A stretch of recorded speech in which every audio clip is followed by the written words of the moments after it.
ถานีวิทยุกระจายเสียงแห่งประเทศไทยจังหวัดเชียงใหม่ AM 1476 กิโลเฮิรตซ์สถานีวิทยุภาคภาษาชาติพันธุ์แห่งเดียวในประเทศไทยที่มีความทันสมัยเชื่อถือได้สร้างอัตลักษณ์กลุ่มชาติพันธุ์สู่สากล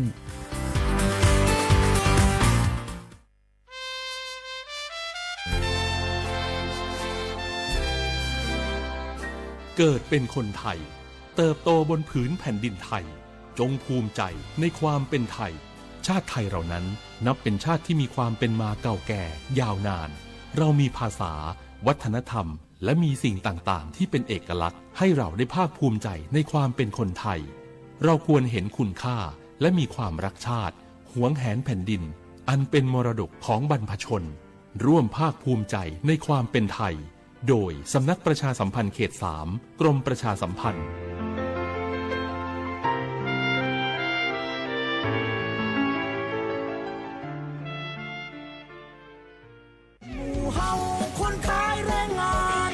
ไม่เลี่ยงเฮามีเรื่องจะปรึกษาใบอนุญาตเฮาหมดอายุห่อมไปตอกก็ได้ก็หามันเป็นยังเก่าก้าเฮาตุ่มได้ไปไหนเฮาอยู่การในไฮในโซนรู้มาได้จะได้ก็ต้องต่อใบอนุญาตที่ถูกต้องตามกฎหมายไทยเนอะจ่ายหูก่อว่าแรงงานต่างดาวที่ขึ้นทะเบียนถูกต้องตามกฎหมายนอกจากจะยากการได้อย่างสบายอกสบายใจบ่ต้องหลบซ่อนๆแล้วยังจะได้รับความคุ้มครองจากรัฐแล้วก็ยังจะได้รับสวัสดิการและก็สิทธิประโยชน์แรงงานต่างดาวจากสำนักงานประกันสังคมคุ้มครอง7อย่างด้วยกันบอกว่าจะประสบอันตรายเจ็บไข้ได้ป่วยเกิดลูกแข้งหักขาห้านยากการมาได้ตายส่งเคราะห์ลูกเท่ากับว่าว่างงานแล้วจ่ายหูก่อว่าถ้าจ้างแรงงานต่างด้าวมามีใบอนุญาตทำงานแม่เลี้ยงก็จะมีความผิดไปตัวเนอะว่าแต่ว่าดีต่อคดเข้ามาใกล้ๆแม่เลี้ยงเหรอหนวดแข่งหนวดขาให้แม่เลี้ยงสักหน่อยบ้าเขาจะไปการละเขาอยู่ละเขาจะไปในสวนละเขาจะไปก่อนเนอะแรงงานต่างด้าวถูกกฎหมายปลอดภัยการค้ามนุษย์ด้วยความปรารถนาดีจากสำนักประชาสัมพันธ์เขต 3 กรมประชาสัมพันธ์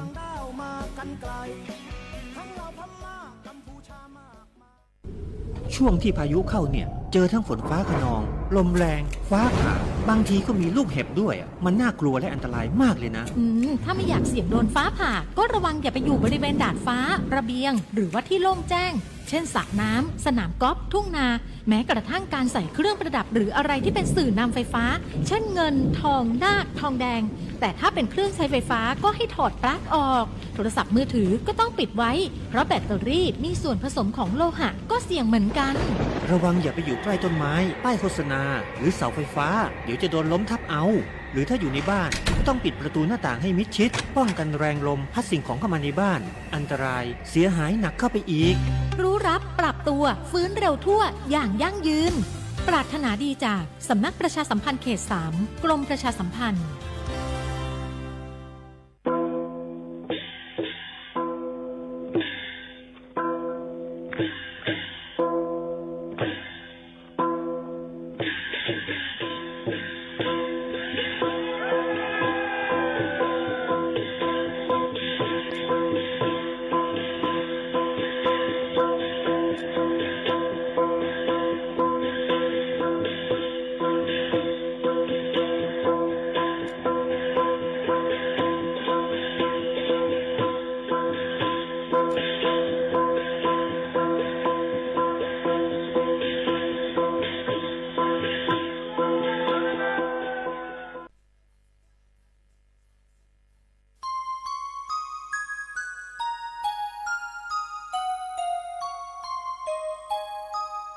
เมื่อเฮาไปมีเงินแต่ในโครงการลงไหนเฮาอ่ำโกตาย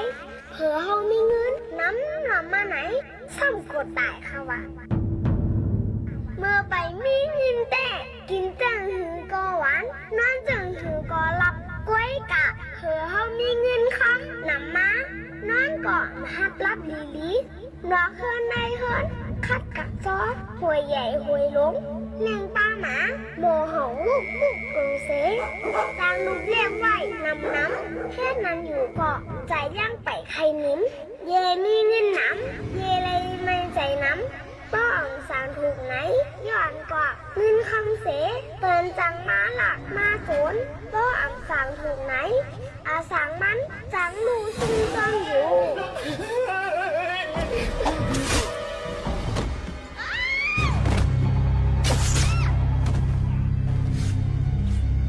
อาสังมันสังหนูซุ่มซ่อนอยู่มันใจเขาถือ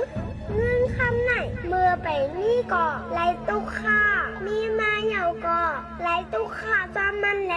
อันใจรัตนาอันแจกจ่ารัตนาอันแจกจ่างอันจางไล่ปึงอิงเสปันตั้งเสื้อเย็นในเป็นพระรายัตนาร้านรัตนาสังขารรัตนาสามเจ้านั่นก็ขยาว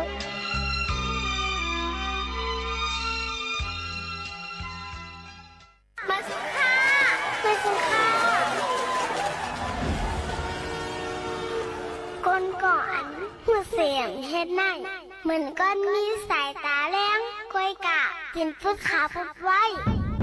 ก้นอ่ำหูสังเฮ็ดนั่นซ้ำเหมือนก้นตาบอดตินมือสมีอยู่กับเปิดไหน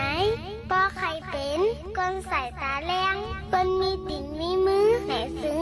หูบ่รู้เลยหูเฮ็ดไก่หรือไรเฮ็ดบ่เฮ็ดยาวหรือไรตาสังหูลองสิลองจ้าให้หูก็ก่อตาดีไหลตั้งออกปีหนึ่งอันไหน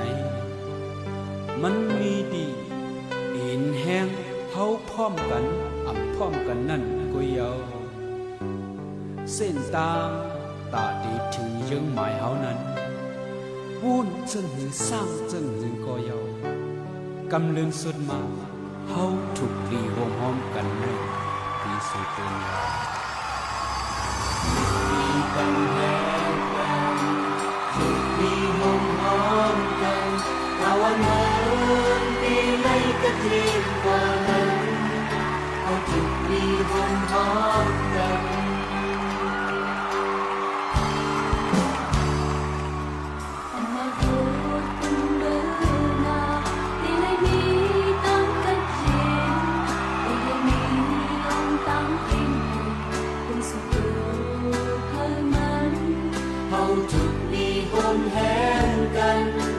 สิ่งเลี้ยวปิดแห้งกันมีปัญหา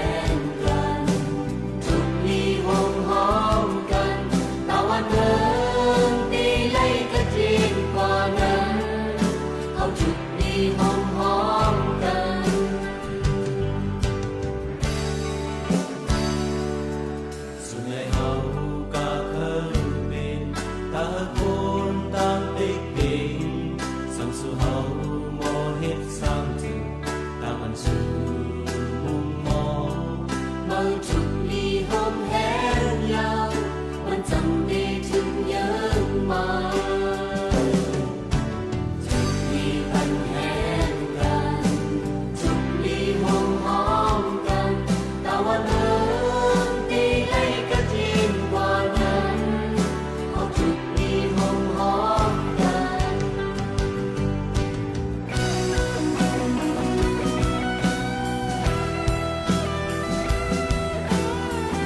เมื่อสูงค่าเมื่อสูงพี่น้องผู้ยินถ่อมเสียงได้ตั้งเสียงกูก็กูก้นค่ะทบกันในตอนการภาษาความใต้ที่ห้องปล่อยเสียงสวทเก้งใหม่ AM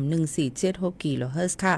เมื่อในพบทบจ้อมกันถึงมาในวันพุธที่9เดือน10ปีเคร2เฮงปลาย24ปีใต้2 1ปากปลาย18ปีก็จะในเฮง3ปากปลาย86คู่ถึงมาเดือน11เหมือ7ค่ำในวันเมื่อในอยู่จอมขาวโมขาวโน้นสุภาวันเชื้อสารวินเป็นอุ้ยกอไอเซปอมแม่พี่น้องเขาปืนปล่อยเสียงอองดีห้องปล่อยเสียง AM 1476กิโลเฮิรตซ์สวทเก้งใหม่สวทลูกตีสถานีวิทยุกระจายเสียงแห่งประเทศไทยจังหวัดเชียงใหม่เหตุการณ์หับการคุ้นคณะอยู่ที่ในปืนปล่อยเสียงกูวันข่าวยาม10 ถึง 11 โมงกลางเหนือและกลางค่ำอยู่จำกันที่ในเสโจกาวายเสน้ำทมน้ำนองกว่าลินหยดลินโกนลินบ้างหลายๆปืนตีก็ยังตึกเดมีน้ำล้นขังไว้จอมเฮินเยอยู่พี่น้องเขาก็ถูกดีเลยฟังกันไว้ลองตั้งเป็นอันมาจอมน้ำทมน้ำนองในค่ะเนาะก็เปิ้นอะไรผายหมอยาสวนีวิบุญสันตินะคะผู้อันรู้รวมด้วยถึงตั้งเป็นที่1เก้งใหม่ก็หมอกลาดถึงว่าตอนตัดที่รู้รวมด้วยถึงตูเจ้าเก่าวายเสอยู่อำลีกินอำหวานหรือหนังหือป้อเตอยู่ลีกินหวานในข้าวน้ำทมนั่นในก็กำนำตีจางที่จับตั้งเป็นเหมือนหนังว่าตั้งเป็นภายตั้งลมถอยเจอภายตั้งเป็นไข้หวัดใหญ่ตั้งเป็นปอดเกาตั้งเป็นภายตั้งกินตั้งย่ำเหมือนหนังว่าตั้งกินพี่ท่าต้องเฮต้องกว่า5เจิมเจอหนังนะคะเอียก็จางติดจับเจอมงเจอแมงเหมือนหนังตั้งเป็นเยียวหนูตั้งเป็นตีนหอเนี่ยค่ะจะตั้งเป็นตาเลี้ยงจำเจอในค่ะเนาะเอียก็อันลูกดีมงแมงมาเอามาที่เป็นตัวสัตว์อันมีกล้องหางูหาแมงจลางหาแมงกลงอจำเจ้าในเขาเอียก็ตั้งเป็นลูกดียุ่งมากกว่ามันตั้งเป็นไคเลตออกเจ้าในอีกป้าไออยู่ลีเฮาคานั่นเนี่ยก็ถูกดีเลยฟังไว้เอียก็ตูเฮาคาก็หลุเลยฟังไว้ว่าเฮาคากับน้ำนั่นพอจุ่มน้ำ5เนี่ยอันนั้นก็ไฟฟ้าช็อตไฟฟ้าดูด5จำเจ้าในหลุเลยฟังกันไว้จางที่เกิดขึ้นมีมาพองน้ำทมน้ำนองไหลเอียก็เพราะว่าหัวน้ำที่ท่วมขึ้นสูงในเปิ้นได้หลุดตัดไฟหลุเลยปิกแปดโครกไฟนั่นขนาดนอนหนังหือมันบ่ได้อำช็อตได้อำเป็นเพถึงอาศักสายเจอไล่ในค่ะพี่น้องเขาค่ะก็เพิ่นนั้นแหละค่ะพ่อแม่พี่น้องเขาในปืนตีอันฮบทบเพน้ำทมน้ำนองนั่นหลุเลยใกล้ๆล้างมือหาหมดเสือเสียนใส่กินตั้งกินอันมันสุกหรือเลือดใหม่ๆมีลองหมดเสืออันใหม่อยู่ตาเสอย่าไปเอาไว้ป่นวันป่นคืนกูมันเหม็นลมเจ็มเจ้าในค่ะเนาะยก็ตั้งเป็นอันมาจอมนำท่วมในก็ได้สร้างมีนั่นค่ะเนาะยก็อำเป็ดก็เยอะยุกยากในนั่นค่ะสั่งเจ้าว่านำท่วมมาอ่ำจางกว่าภายอ่อนภายลงนั่นในค่ะเนาะพี่น้องเขาค่ะมันหนูเลยฟังกันไว้ลองภายอ่อนภายลงก็เป็นนั่นแหละเปิ้นก็จะมีน้องปอก็ออกกานั้นก็ใส่ทงให้มัดไว้แก่นๆนั่นค่ะเนาะพี่น้องเขานั้นก็กว่าตีออกกว่าภายลงต่างตีเจิมเจ้าหนังนะคะในก็หันถึงกลางใจได้บางปอกมันนำคืนสูงกว่าเลยเจิมเจ้าในค่ะเนาะพ่อแม่พี่ๆน้องๆเขาค่ะเยอะก็จะมีแทงก็อย่ายุกยักตีเวยตีหังนั่นค่ะเนาะเก็บโคคล้องไว้อันไรลีอันมันจมน้ำนั่นก็อันไรลีก็เอามาล่างอันไรลีก็เอาแปดนั่นค่ะเนาะแต่เหลียวในดังเมืองเกียงใหม่นี่หมวกเขาโน้นขับรถมาเนี่ยเหมือนเมืองอันที่วุยๆหังๆเหี้ยก็กลุ่มก็มีคลิปป้ออันที่เฮียงคลิปผุนก็พุกค่ะแต่เร็วเนาะเยาก็จ้อมเส้นตาสายตั้งแต่มีไม่อัดว่าตูเซอโคอีหังตีนอนพาห่มโคนอนโคของเครื่องใจอันที่มันย่ำนำเห็นมันเน่ามันพังเต็มจอมเส้นตาสายตั้งค่ะพี่น้องเขายังเปิดอะไรลองตั้งจะได้ไผ่เจ้าหน้าที่ไผ่ดังเพิ่นเพียวลองมดเสือเส้นใส่เปิ้นก็ว่าเพราะว่าเอากว่าแปดไล่ตีตั้งเกียงใหม่ก็ได้เป็นสุสานสันกูเล็กสู่สาร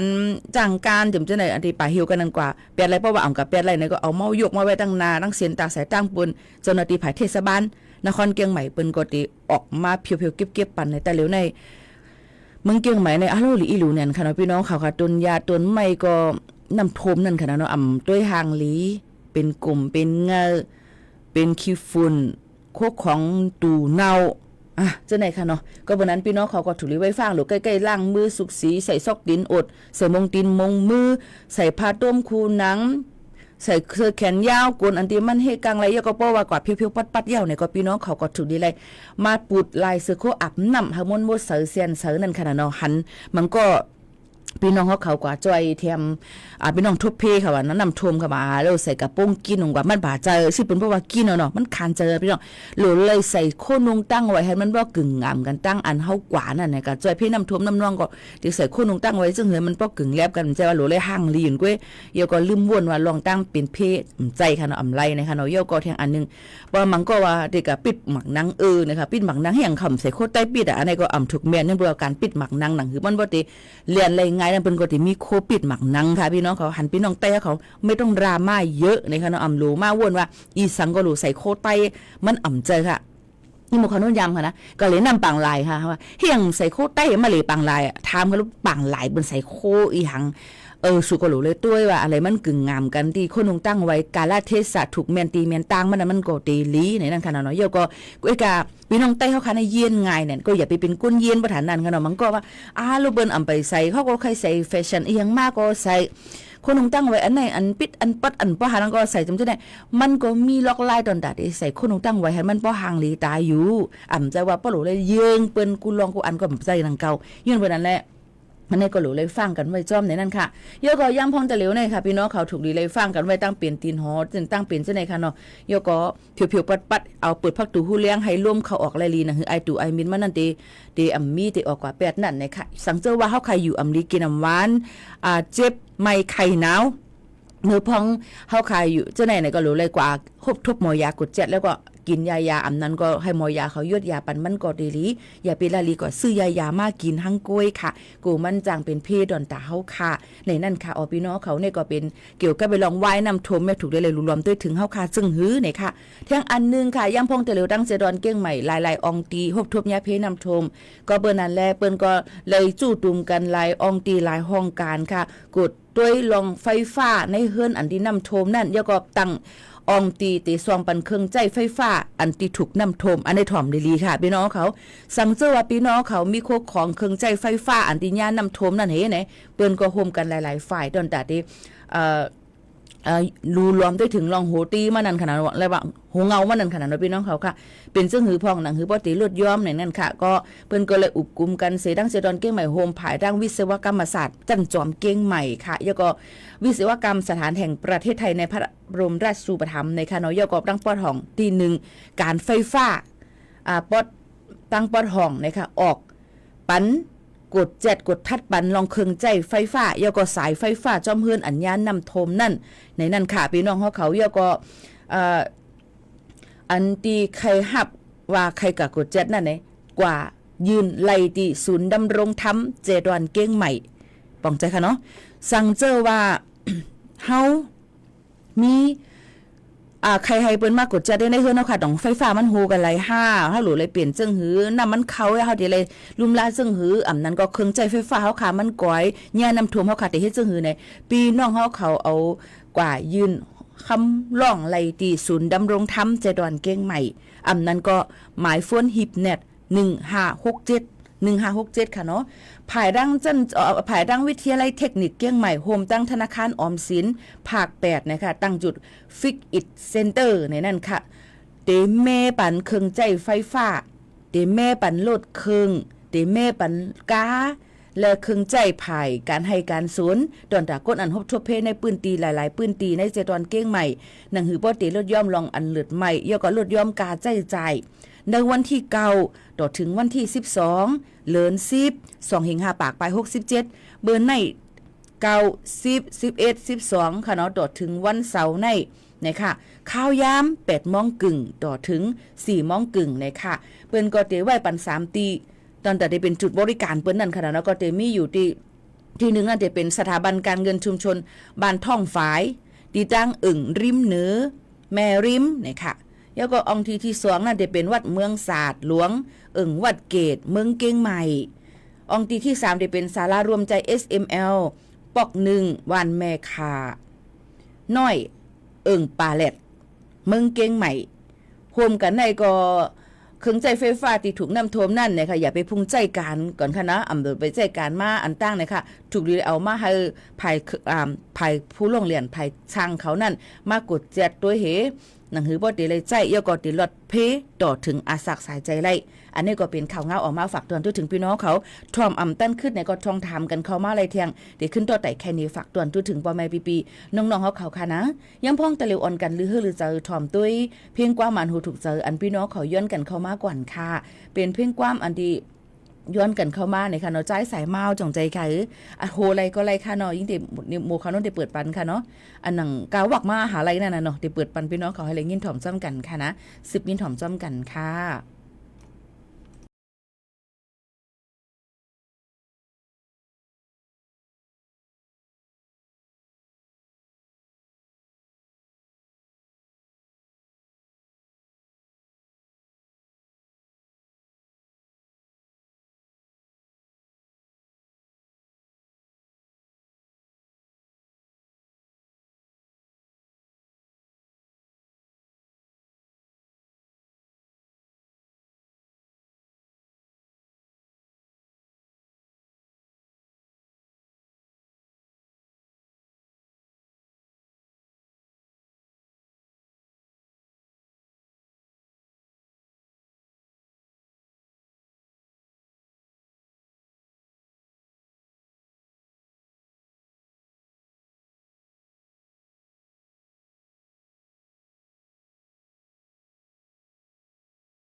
อ๋อค่ะพี่น้องเขาข่าวเลยยินถ่อมเพ่งความหวานหูถูกใจกว่านี่ค่ะเนาะ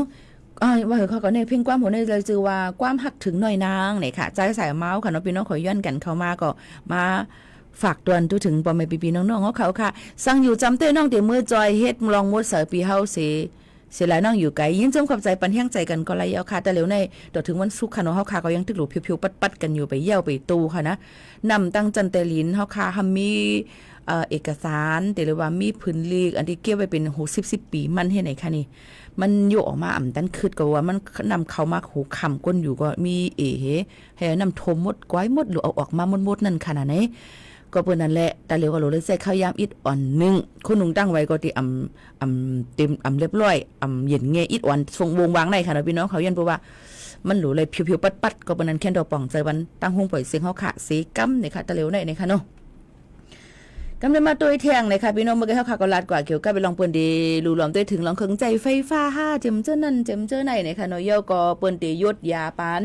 นะคะแต่เหลียวในจ้าจื้ออันเฮิรนนำโทมนำน้องนั่นนะคะภายตั้งเจอตอนเก้งใหม่เฮาว่าอยู่เฮาลาตั้งเก้งใหม่ก่อนค่ะเนาะมันติง่ายลีกันเพราะลาดกว่ากว้างๆมันดิสุกสักนะคะเนาะเฮาลาตั้งเจอตอนเก้งใหม่ก่อนย้อนเพราะว่าทั้งเก้งใหม่ในปีในวงในหอบในได้ก็เลยว่านำทมเป็นวงกว้างแผ่กว้างกับทั้งหมดทั้งเสียงนั่นขนาดไหนย้อนเปิ้นน่ะแน่ย้อนปืนเผาปันปอแม่ปีน้องเฮาเขาจะซื้ออัญญาเพนำทมในเฮือนนั่นในค่ะเปิ้นก็มีปักเปิงปีน้องเขากว่ายืนหับเอาเงินจอยเถียมตอนตะก้นทบเพนำทมไล่ในค่ะปีน้องเขาจำหนังปักเปิงหมายมีครมมือวันที่17เหลือนเก่า2สิงหาคมไป67นั่นในค่ะยืนออนไลน์เลยเหมือนกันค่ะนะที่FOLD67.DISASTER.go.th ในนั้นค่ะอำนั้นก็ดีเฟซของกรมป้องกันก็อะไรเหมือนกันนะคะพี่น้องเขาค่ะมันก็ได้มีค่ะเนาะเขากับที่ Facebook ให้กรมป้องกันในก็มันได้มีค่ะก็เพราะนั้นยืนในทั้ง2ตั้งดันดาได้ย้อนกายยดยาปันจอยแถมเงินนำโทมนั่นนะคะเนาะยืนเลยตัวเจ้าเก่านะคะที่องค์กรปกครองส่วนท้องถิ่นในพื้นที่อันฮบทบเพนำทมแต่เอาตะเลียวแต่เอาฮบทบนั่นกว่านั่นค่ะเนาะอำนั้นก็ผ่านทางเว็บไซต์อันนี้หมู่เขาโน่นลาดกว่านั่นเนี่ยค่ะพี่น้องเขาลองตั้งเจอในนั่นเนี่ยค่ะเนาะก็เปิ้นนั้นพี่น้องเขาก็ถูกดีเลยออนกันค่ะเจอในนั่นค่ะกว่ายืนค่ะก็ดีเลยมีหลักฐานอันเป็นเฮิรนเยนั่นขนาดเนาะสังว่าพ่อแม่พี่น้องเขาเดี๋ยวเลยมีก็เดี๋ยวเลยเอาเอกสารอีสังกว่าพ่องหลานในกติเป็นข้อถามเที่ยงก็เดี๋ยวเลยเอาไว้กับโตอะไรค่ะอีกป้าดังหลักฐานอะไรอันนึงไม่ได้เป็นไว้กับโตแล้วก็สำเนาทะเบียนบ้านเนี่ยค่ะพี่น้องเขาอันนั้นก็เพราะเขาขาดกับคัดเปิ้นอยู่เนี่ยก็ได้มีลีกินเกียนอันว่าสัญญาเช่าบ้านอันนั้นก็หนังสือห้าพ้องกันเจ้าในนั่นค่ะเนาะพี่น้องเขาค่ะเป็นเฮือนอันขาดอยู่นั่นค่ะเนาะสั่งเป็นเจ้าไหนเอาเนี่ยก็เป็นองตีอยู่ก็กับมีทะเบียนบ้านนั่นก็ได้ให้ผู้ใหญ่ว่านผู้เก็บผู้ก้างเขาเส้นห้าพ้องปันนั่นค่ะเนาะพี่น้องเขาค่ะก็เปิ้นนั้นแลเปิ้นก็ได้ค่าเจอจ่ายบันเฮาไผหรือเสเปิ้นนั่นค่ะอันฮบทบเพอำกาดิจังเก้งใหม่ก็กูตีกูตั้งอันฮบทบเพ57วันค่ะอันเป็นเพนำทมในตะเหลวในค่ะเนาะเปิ้นก็ยืนย้อนกว่านั่นค่ะเนาะสังว่าพี่น้องเขาต้องถามมาก้มไต2ไร่5พี่น้องเฮียงการ2ไร่อันในสังเจอว่าพี่น้องเขามีลองสัญญาขาดกันอันนั้นก็เป็นอันที่เฮาขาดเปิ้นอยู่มีลิกินแก่นว่าเฮาขาดกันจังนั้นจังไหนก็ให้กว่ายืนปันที่เจ้าเฮือนก่อนเฮาก็เจ้าเฮือนนี่ก็ยืนปันก็ถามก่อนว่าเฮาค่ะก็รู้ตั้งจอยถามจังนั้นในเจ้าเฮือนก็สิจอยปันนั่นค่ะเนาะลองตั้งจังไหนในนั่นค่ะพี่น้องเขาลองตั้งอันไหนมันก็สิมีลอกลายย่อยย่ำมันแทงอยู่จังหือก็ดีค่ะพี่น้องเขาก็เฮ็ดไว้ก่อนแค่นสิเฮ็ดนั่นค่ะเนาะอย่าไปวนว่าเฮาเป็นจังนั้นทำกว่าอย่าไปว่าค่ะก็เปิ้นนั้นพี่น้องเขาก็ตีมาฝากไว้ปันปอแม่ปีน้องๆเขาเฮอกูก็กูกนจังหนังไหนเอาค่ะพี่น้องเขาค่ะก็เปิ้นนั้นลองตั้งเสื้อไหนก็ค่ะเฮอพี่น้องเขานั่นมีศูนย์ไล่หนังหือบ่นเปิ้นตีลดย้อมนั่นขนาดนั้นเรียกก็ได้จอยยดยาปันอ่ำนำก็เกตอนตาปอแม่ปีน้องๆเขานั่นขนาดเนาะพี่น้องเขาค่ะกำได้เฮาคำมาตัวแทงเลยค่ะพอแม่พี่น้องเขาเซ็นตาสายดังเบิ่งเก่งใหม่นั้นเข้าสู่ปักเก่าเปิงเก่ากว่าเย้าในค่ะเนาะพี่น้องเขาก้อยกะอันที่กว่ามาอำไรก็ได้มีอยู่2อองตีเมือหนังตั้งตีกับรถตียูเทิร์นรถตีไต่โขป่าแหล่ตั้งเซ็นตั้งมาให้โดนเลยตั้งตีกว่าดังจังการในขณะเนาะที่วงเวียนพิมันเด็กเฮเตมาภายใต้เพิ่นห้องว่าสะพานตำรวจภูธรภาค5อันนี้อำไปใจไรค่ะเนาะพี่น้องเขาค่ะยก็แทงตี1อันใจอำไรก็ได้เป็นจุดเทิร์นรถตั้งหลอดบิ๊กซีดอนจันค่ะอันนี้ก็ยังตึกปิกการไว้จังกว่ามาไหลมีอยู่2ตีนั่นก้อยหรือเสียนั่นได้ก็ฮอรถฮอกาลีก็เปว่ามีหมักหินหมักทรายมีฝุ่นมีอุ๋ง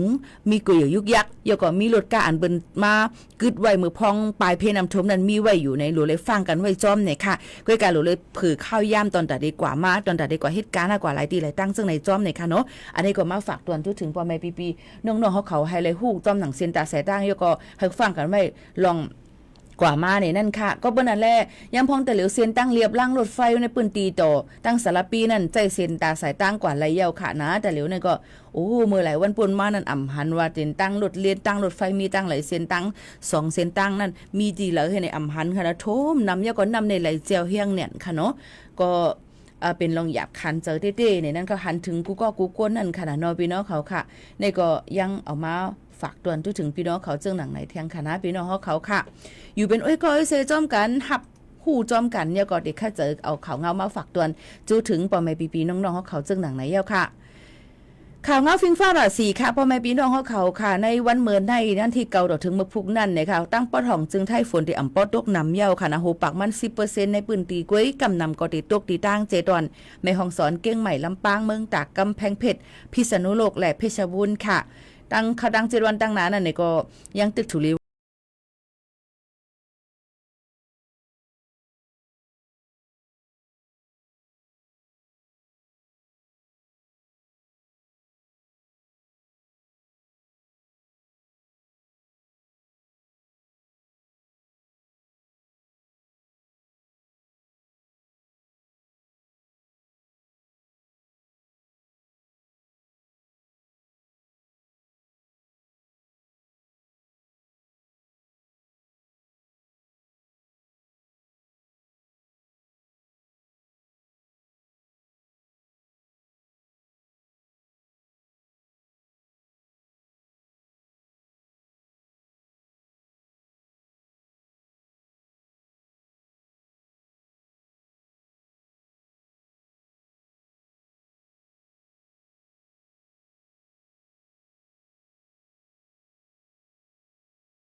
นั่งคำขีนห้องไว้พี่น้องเขาย้อนกันเข้ามาในตอนการเนาะค่ะอันพี่น้องเขาเลยถ่อมเสียงเลยยินเสียงเลยหันเงาห่างเสียงอยู่ย่ำพองตาเหลียวปืนปล่อยเสียงตีห้องปล่อยเสียงเก้งใหม่ AM 147กิโลเฮิรตซ์สวทเก้งใหม่ปืนปล่อยเสียงดังวิทยุดังออมลมค่ะเนาะปืนปล่อยเสียงดังออนไลน์ดังแฟนเพจ Facebook สวทเก้งใหม่ AM 147กิโลเฮิรตซ์ดังแอปพลิเคชัน TikTok ถอนไว้ดังแอปพลิเคชันในแอปตีเป็นดาวน์โหลดไลน์ตั้งห้องปล่อยเสียงสวทเก้งใหม่ค่ะเนาะเปิ้นก็ติมีไว้ปั่นที่ในเว็บไซต์นั่นถอมได้หลายตีหลายตั้งค่ะออพี่น้องเขาค่ะมันก็ถามว่าพี่โมคานนมาออกให้ไหนมาไล่เพื่อนไหนออกห้องปล่อยเสียงอะเฮ็ดอันเดียวกันปืนปล่อยเสียงพร้อมกันกับกำเหลวค่ะเนาะพี่น้องเขาค่ะย้อนบ่ว่าเฮาค่ะก็โหลดเลยเปลี่ยนป้ายเลียดไล่หนังหือบ่ได้คือตันนั่นค่ะเนาะพี่น้องเขาค่ะนี่ก็ข้าเจอออกมาฝากเตือนถึงพี่น้องเขาให้เลยยินถ่อมซึ่งกันซึ่งหนังไหนค่ะออพี่น้องเขาค่ะย่ำพ้องตะเหลียวค่ะพ่อแม่พี่น้องเขาค่ะเจ้าหน้าที่ตั้งเมืองไทยเขาก็กด7กดทัดเที่ยงกันยันเมือง2เสียนปลายเอาตั้งพิษเย้ากว่าเย้า2เฮงปลายค่ะเอี้ยนเปิ้นนั่นแหละยังตึกแม่นข้าวยามเปิ้นกด7กดทัดใน120วันนั่นอยู่ในพี่น้องเขาก็รู้เลยมออยู่มอกินรู้เลยฟังกันไว้ค่ะเนาะหนังฮือบ่ได้อำฮบทบยาลองเพเปิ้นมาติมายอบเฮาคานั่นในนั้นค่ะเอี้ยก็วัดไว้เฮาคารู้เลยการรายงานตัวก็10วัน5รู้เลยกว่าต่อวีซ่า5รู้เลยกว่าเฮ็ดอีสังให้มันยาวโตนั่นนี่ก็คัดจะเฮ็ดให้มันยาวโตตั้งแต่พี่น้องเฮียงการอันที่กว่ายืนไว้ไปเย้าโตนั้นให้เฮ็ดให้เย้าโตในวันที่31เดือน10ใน2เฮง5ปากไป67ในนะคะเอามาได้เป็นจัดทำเอกสารประจำตัวนะคะเนาะเย้าก็จัดเอกลักษณ์บุคคลกดลงวีซ่าที่เจ้าหน้าที่กดจัดก้นเข้าเมืองนะคะเย้าก็จัดทำวัดไว้สีของที่ศูนย์บริหารการทะเบียนภาค5สังว่าเย้าโตจำหนังข้าวยามอันเปิ้นลาดไว้นั่นนะคะที่สิ้นสุดในข้าวยามอันที่เปิ้นปันเฮาอยู่นั่นย้อนเปิ้นนั้นพี่น้องเขากว่ายืนเฮ็ดไว้จำกอมมันนี่อันเลอเฮ็ดให้มันเย้าโตอันจะเจอไปเฮ็ดเย้านั่นค่ะเนาะอันนี้ล่ะจะเจออันกว่ายืนไว้เย้าให้ไปเฮ็ดเย้าโตกูอันนั้นให้เย้าโตในครางวันที่31เดือน12เฮง5ปากปลาย67เดือนในค่ะพี่น้องเขาในก็มาฝากเตือนถึงกูก็กูก้นให้เลยรับผู้เย้าก็ให้เข้าใจเฮ็ดให้มันเย้าโตนะคะถามมาว่าวัดใหม่เปิ้นได้ลงเส้นสายไม้เมื่อไหร่แต่เหลือเปิ้นไปปันเปิดเส้นสายไม้ปันเปิ้นไปเปิดฮับเฮ็ดนะคะเพราะเฮ็ดนี่ได้มาปืนเผาปันปอแม่พี่น้องเขาอยู่อ่ำห้างค่ะเนาะก็กะอันลำลองเลยสิเปิ้นดูเลยห่างเฮียนไว้เงินตอนตาที่บ่ถามว่าเปิ้นเฮ็ดวัดมื้อแล้วเนี่ยบ่ถามพี่โมเขานนว่าเปิ้นเฮ็ดเอาคำไหนเฮาค่ะมีเงินค่ะอย่าไปว่าให้ห่างเฮียนไว้ที่สุดมันก็10,000ในห่างเฮียนไว้ค่ะพี่น้องเขากาวัดกาไว้ในค่ะเนาะ10,000 20,000 15,000จะในห่างเฮียนไว้นั่นค่ะเนาะนั่นคือบ่ได้เฮ็ดคือตันข้าวยามันนั่นเนี่ยค่ะเอียวก็ดีกว่ายินเฮ็ดจ้อมก็มันนี่และจ้อมเผานั่นเนี่ยก็รู้เลยด้วยลองว่าเขาต้องที่หยอกเรียนเฮาเพราะว่าก่อยปันเงินเปิ้นเนี่ยให้เอาไว้จ่ายเงินมันมาเอาไมโฟนเปิ้นมาเฮ้หนังคือบ่ได้ติดตามเขาเลยง่ายในนั่นค่ะพี่น้องเขาจะเจออันเฮ็ดลีก็มีนั่นค่ะเนาะยก็กูค่ะให้ฝากฟังไว้ปันกูก้นหยอกเรียนกินกันเจียมจะในต้องเฮ็ดวัดไว้จะในก็มันมีก็เปิ้นนั้นพี่น้องเขาก็ถูกดีเลยไว้ฟังกันจ้อมค่ะฝากไว้ปันปอแม่ปีๆน้องๆเขาซึ่งหนังไหนค่ะลองวัดลองไว้ค่ะเนาะก็มีมาด้วยทั้งเส้นตั้งเมืองตนเมืองปั่นลูกไกวเลย7วันกว่ามาไปไล่ค่ะไปจังกว่ามาค่ะเนาะเส้นตั้งลงในแกมเมืองตนเมืองปั่นย่าลีนลอยกุนเต็งเสอลูกไกวอ่ำย่อม2ปอกเหี่ยวในและปอกในก็ลอยกว่าถึง7วันอ่ำจังกว่ามาเฮ็ดให้เจ้ากากนเมืองทบตังหยับมือลินร้อยกุนเตียงเส้นตั้งปอกกำนึงนั่นเป็นในเดือนSeptemberนั่นก็หึงหมอก20วันปลายลดกาก็อ่ำจังกว่ามากึดเขาไม่จอมตังค่ะแต่เหลียวในก็ย่ำไปจังกว่ามาไล่เตกว่าตั้งไรไปตั้งไรถ่อมด้วยข่าวเงาดองทำกันจ้อมก้นกาจ้อมเส้นตาใส่ตั้งจ้อมมันก็ติงไงแงมตอนตาเฮาขาในนั่นค่ะอพี่น้องเขาในก็เอามาฝากตัวถึงพ่อแม่ปีๆน้องๆเขาเจิ้งหนังไหนค่ะสืบหรือเฮลือใจถ่อมได้เพียงความอันย้อนกันเข้ามาเทียงดูก่อนค่ะแต่เหลียวในกับด้วยในเหลือนเลี้ยงในเหลือนเลี้ยงในตินเลี้ยงในน้ำนองในน้ำท่วมเดือดหัวค่ะสืบถ่อมจำกันเหลือนเลี้ยงในน้ำนองนั่งบอกซ้ำคำห้องไว้ค่ะ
อ๋อค่ะเลินเลี้ยงในน้ำน้องปืนปล่อยเซ็งกับปันทะเลยินถ่อมเยี่ยวนะคะยาก็ห่มจมกูก็ค่ะปีค่ำอุ่งค่ะไม่ซุงค่ะนั่งค่ำอ่องเขียวไม่ซุงค่ะน้ำพังเสือเสียงหลีเมืองซูไม่ซุงค่ะปันเที่ยงอยู่ค่ะปานอดค่ะแล้วก็อะไรก้นค่ะในตีต้องตักกันเข้ามาก่อนเย็นจมขอบใจค่ะพอถามมาว่าปีข่าวดังกรุงเทพในเป็นซึ่งหือพองคาปีในก็ยินโจมค่ะนะที่ถามมาก็กะใครถ่อมข่าวลองหังค่ะโปลัดมาว่าลองข่าวในนำเนียนค่ะเนาะพี่น้องเขาข่าวจะกะข่าวนำเนียนข่าวอีหังคาจังไหนอ๋อพี่น้องเขาพอถามมาให้ในค่ะก็มจังตอบกว่าไรนั่นขนาดไหนข่าวดังกรุงเทพเป็นซึ่งหือพองในถามมาจังไหนในใครกวางข่าวเงาอีหังเนี่ยน่ะเนาะก็บนนั้นถามมาเก็บค่ะว่าใครฮู้ลองอีสังจังไหนค่ะเนาะพี่น้องเขาค่ะก็ได้มาปืนเด็กคัดเจอมาหมอกลัดปันพี่น้องเขาเนี่ยค่ะกันเนาะพอถามว่าข่าวดังกรุงเทพเป็นนึกพองข่าวดังในเป็นนึกพองได้โลยปีเจอค่ะมันรัดเยี่ยวหิปอกใน1 ชั่วโมงในไปเยี่ยวค่ะเนาะพี่น้องเขาค่ะ ยอดเบอร์นั่นแหละเพราะว่าเจ้าหน้าที่เปิ้นลงปืนตีกดแจดกดทัดนั่นได้ก็หลายกุฏิค่ะเปิ้นลงกดแจดกดทัดมันเป็นหมดข้าวยามันค่ะเปิ้นนั้นที่เขากดแจดอยู่ก็เปิ้นนั้นพี่น้องเขาก็รู้เลยหมออยู่หมอกินหมอฟังกว่าเหตุการณ์อเมนตีเมนตั้งจำหนังวัดไว้เฮาค่ะลงการเนี่ยก็ตียอบค่ะนะมีวัดไว้เหตุการณ์เนี่ยก็ตียอบนายจ้างอเมนก็เร็วกันเนี่ยก็อำละเอียดเปิ้นนั้นพี่น้องเขาถูกเลยฟังกันไว้นี่ค่ะเนาะก็มาฝากเตือนถึงพี่น้องเขาจังหนังไหนค่ะก็มีเฮาค่ะมาด้วยค่ะว่าห้องน้ำโถมนั่นนะคะเตมีภัยพาณิชย์จีดอนเก้งใหม่เขานั่นก็ฝากฟังไว้ปันบ่แม่พี่น้องเขาก้นอันกล้าอันขายนั่นนะคะอย่าไปเอาโคกของเอามาเก็บไว้แต่ได้ขึ้นกาขันมันนั่นค่ะภัยตั้งการกล้าขายพาณิชย์เจดอนเก้งใหม่ก็ฝากฟังไว้ปันก้นอันเป็นเสียงขายตั้งกินอย่าไปเอาโคกของเก็บไว้อำนั้นก็เอาตื้อต่างอันในเสขึ้นกาขึ้นขันมันเป็นพิษปักเปิงหมายมียะกอลีอีหลูดวนตาก้นอันฮบทบเพน้ำถมน้ำนองนั่นจ้อมสั่งว่าขายกาขันสูงป่นเลยเสอันที่เปิ้นขายนั่นแต่มีตัวตามตกขอกอำป่น7 ปีไม่ตามเงิน1อำป่น 140,000 วาทอำนั้นก็ตั้ง2อันตั้งไม่ตามเงินและตกขอกค่ะเยอะก็ดนตาตัวตามอันที่ติดกาขันโคของตั้งขายนั่นในจึงจะมีตัวตามตั้งพิษอำป่น 10,000 วาทนะคะตั้งออนไลน์ตั้งออฟไลน์นะคะจมหนังปักเบิงหมายมีว่าลุยสินค้ารายการบริการปี25ปากปลาย42ค่ะพี่น้องเขาก็เพราะนั้นแหละอันโคของอันที่ได้ขายนั่นก็ได้เป็นตัวลิกไทยนะคะก็กะจะมีภาษาลิกอันอื่นจ้อมก็หรือเลยลัดนี่ให้มันแจงๆเลี้ยงๆเนี่ยค่ะกาคันติเลยเป็นกาคันตัวลิกมันจะเตรียมเป็นเลขอาราบิกอันนั้นก็1 2 3อังกฤษนั่นน่ะเนาะแล้วก็เป็นตัวลิกต่างอันจ้อมก็ไหลก็กะติเลยเนให้มันแจงเลี้ยงนั่นขนาดเนาะพี่น้องเขาค่ะแล้วก็ติเลยด้วยค่ะว่ามีหมอกกาหือมันหมดอายุกาหือนำนักมีหมอกกาหือเจ็มเจอไหนค่ะสังเจอว่าโหดทั่วผันลองพิษเหมือนหนังตีเปิ้นตำวางเปิ้นลาไว้นั่นเนี่ยแล้วก็แจ้งห้องเฮียนไรในค่ะนะร้องเรียนได้ที่ฮอตไลน์สายด่วนค่ะ1569นั้นก็ภายพาณิชย์เจดอนเก้งใหม่ตีไม้ฟุ้น05311269 0531126659เนี่ยก็เป็นกาขันโคของอันที่ขึ้นกาพองนำท่วมเนี่ยอย่าไปให้ทบหญ้าเนี่ยค่ะให้หันถึงกลางใจก้นพองอันนี้ก็ออกมาฝากเตือนถึงพี่น้องเขาจึงหนังไหนค่ะพี่น้องเขาเตย้อนผัดยานพี่น้องเขาเมื่อกว่าก่อนเยี่ยวค่ะส่งขึ้นมาพบมาทบจอมกันเที่ยงค่ะพอแม่พี่น้องเขายิ่งจมขอบใจกูก็กูก้นค่ะเนาะเยี่ยวก็ผัดยานพี่น้องเขาเมื่อกว่าก่อนส่งขึ้นทบจอมกันเที่ยงค่ะตอนแต่วันเมื่อไหร่ขอบใจถึงกูก็กูก้นและย้อนสู้ปันให้อยู่ลีกินหวานก้างยานเพียเขียนกันกูก็กูก้นเสกัมในค่ะพี่น้องเขาค่ะผัดยันเมื่อเยี่ยวค่ะนะพี่น้องเขาหมายสุงค่ะ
สุดได้ก็ย้อนที่บอก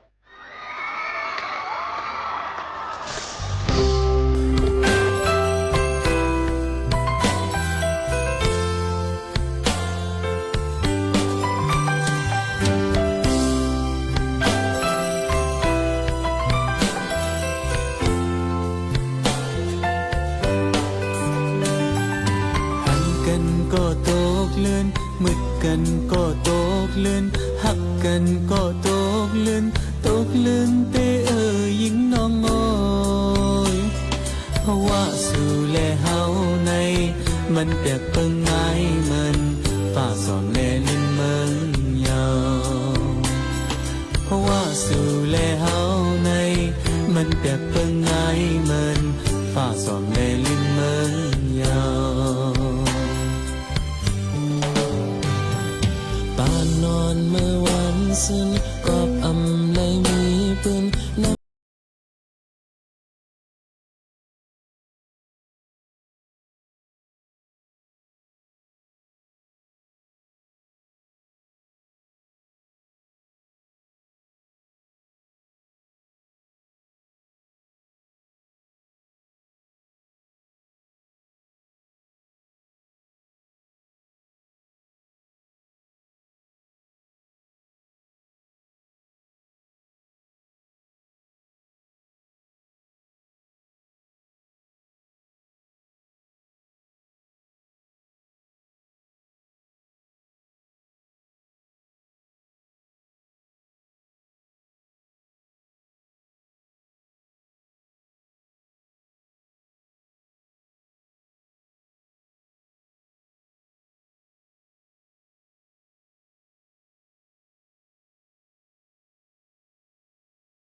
ไว้ฟลาเจ้าสิว่าผ่านอ่อนเมื่อนาให้กึ่งถึงยากันทางสาวน้องดีเมืองไกลว่าผ่านอ่อนเมื่อนาให้กึ่งมาจากพระราชดำริก็เกิดจากน้ำพระราชาฤทัยของพระบาทสมเด็จพระบรมชนกาธิเบศรมหาภูมิพลอดุลยเดชมหาราชบรมนาถบพิตรที่ทรงห่วงใยปัญหาความเสื่อมโทรมของทรัพยากรชายฝั่งทะเล ช่วยพลิกฟื้นพื้นป่าชายเลนอนุรักษ์ทรัพยากรสัตว์น้ำและการประมงชายฝั่งสู่การพัฒนาอย่างยั่งยืน